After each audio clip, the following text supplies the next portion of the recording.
One of the things that strikes people the most when they come to Costa Rica is the natural beauty and the friendliness of its people. That's what inspired us when we opened Horizontes back in 1984. When we started Horizontes, my partner Margarita and I were very young. We were very adventurous and determined to explore every single inch of this beautiful land. We never imagined that Costa Rica would become the world-class destination that it is today.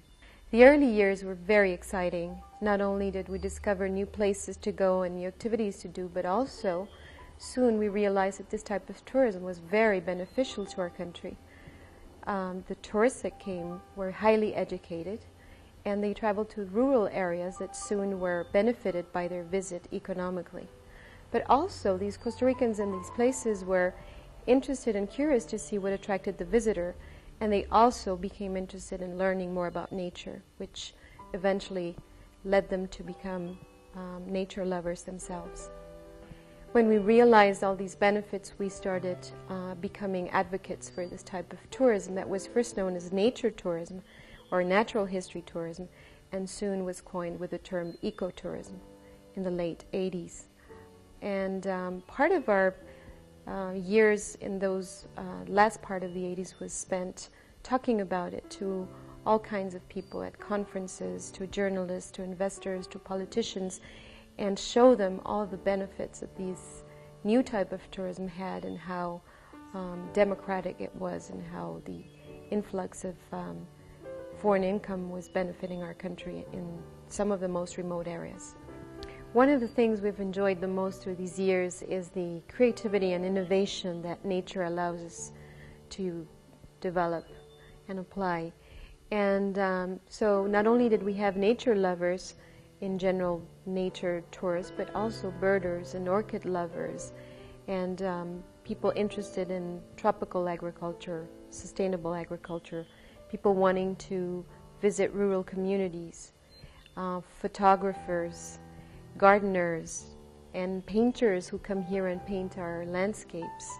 As the years passed, we realized that we needed to give back to the wildlands that were sustaining our business, and we sought many ways to help out and to give back to these wildlands, helping in conservation organizations, fundraising, and also scholarships for young Costa Rican students, as well as guide training and many other ways in national parks with park rangers, trail maintenance, and building new trails and new infrastructure in our national parks.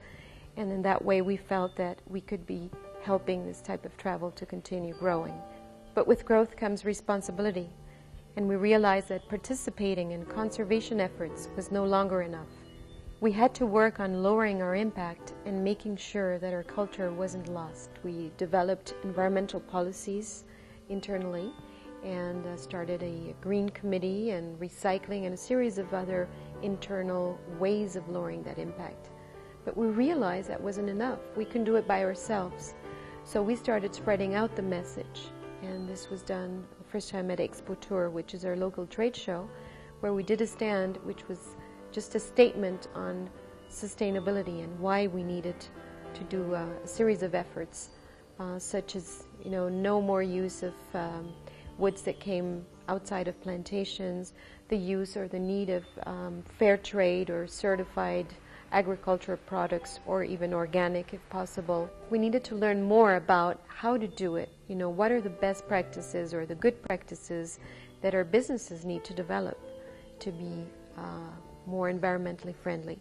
And this is where Rainforest Alliance came in perfectly in offering a series of seminars that we did with about 99 of our tourist colleagues, tourist companies in Costa Rica, to educate ourselves on how to do that precisely. If we want tourism to continue benefiting Costa Rica, we need to research on how to do things better, how to use technology that can be less harmful to the environment, what biodegradable products can be used, how to manage our waste, how to make better use of water, how to educate ourselves in having less impact, how to build in a greener way.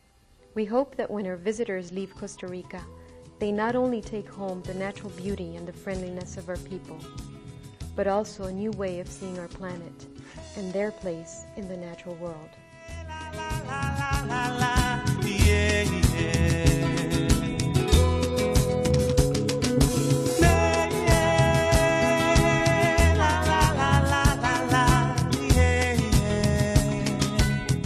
Well, it has far exceeded our expectations. Both my husband and I have talked about that practically daily, about how much we have learned and the new things we have seen and the surprises. It's just been a fabulous experience. We've learned about so many of the experiments that science is doing here, and it's going to help the whole world as well as your country of Costa Rica. And we hope we can take some of this back and possibly use it in our own country. And we'll be sharing this with all the folks that we know back home.